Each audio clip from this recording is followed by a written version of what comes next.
तो संसाधन क्या होता है?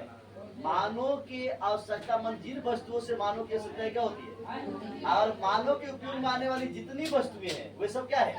अगर हम मतलब इसका परिभाषा दें तो क्या लिखेंगे?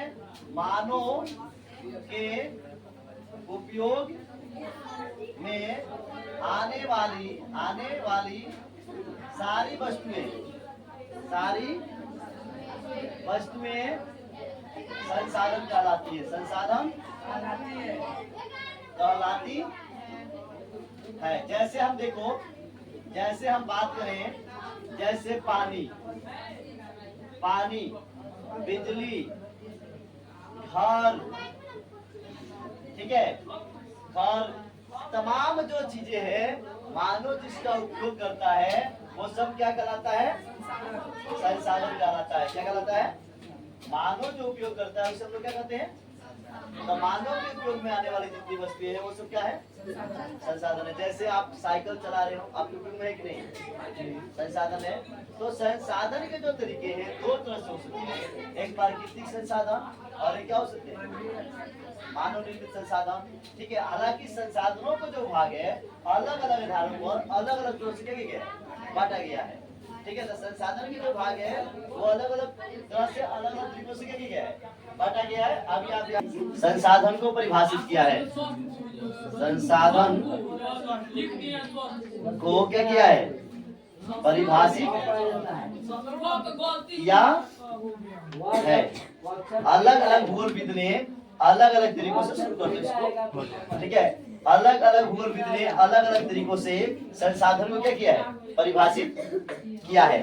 उसमें अगर बात करें तो पहला मान लो कि एक भूगोलविद जो है जिमरमैन का मानना है। किसका मानना है? आप जब इसको लिखोगे, आप लिख लोगे अपने किताब से, मैं बोल देता हूँ जिमरमैन। कौन बाबू? जिमरमैन के अनुसार यहाँ पे ब्लैक पेन से लिखकर हाइपर का चिन्ह देकर क्या करेंगे? लिखेंगे। इससे पता आपको चलेगा कि जिमरमैन जो थे ये भूगोलविद थे, भूगोल का जानकार व्यक्ति थे। ठीक है। और इन्होंने भूगोलविद मतलब जो भूगोल जानता है उसी को भूगोलविद कहा जाता है। तो इन्होंने कहा है संसाधन के बारे में कि संसाधन जो है होते नहीं बल्कि बनते हैं। संसाधन होते नहीं बल्कि क्या होते हैं? इनका मानना क्या है? संसाधन होते नहीं क्या होते हैं? बनते हैं। ये बात किसका मानना है? जिमरमैन कहते हैं कि संसाधन जो है वो होता नहीं, सॉरी, संसाधन जो है होता नहीं, वो बनते हैं। कौन बातें बोले हैं? जिमरमैन। इस प्रकार से अलग अलग व्यक्तियों ने अलग, जो भूगोलविद है, जो भूगोल का जानकार है, वो व्यक्ति जो है अलग अलग तरह से अलग अलग परिभाषाएं क्या किए हैं? दिए हुए हैं, है ना। तो आप इनके बारे में समझे कि क्या इनका कथन है? किनका कथन? जिमरमैन का। जिमरमैन का कथन क्या है? कि संसाधन होते बनते हैं। ठीक है। यहाँ तक हो गया।